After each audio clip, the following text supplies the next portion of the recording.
যদি sales and মার্কেটিংয়ে ভালো করতে চান তাহলে আপনাকে অবশ্যই কিছু পয়েন্ট অনুসরণ করতে হবে।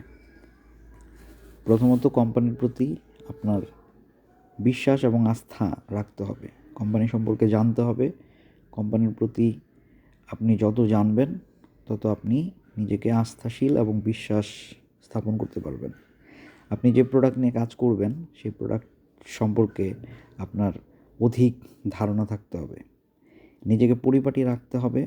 যেমন গ্রুমিং ভালো থাকলে আপনি অবশ্যই মার্কেটে গিয়ে একটা সম্মানীয় স্থান পাবেন।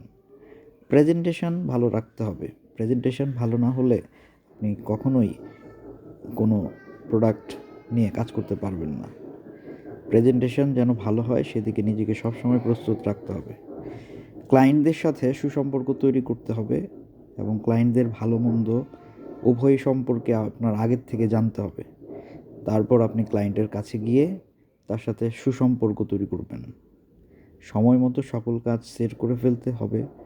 যদি সময় মতো ঠিক মতো আপনি কাজ সেট করতে না পারেন তাহলে আপনি পিছিয়ে যাবেন।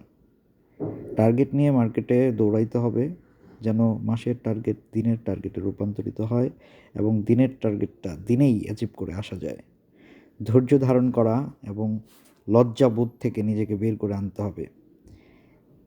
পরিশ্রমী হতে হবে। অফিস টাইমের মধ্যেই সকল কাজের রেজাল্ট নিয়ে আসার লক্ষ্য নিয়ে কাজ করতে হবে। ধন্যবাদ।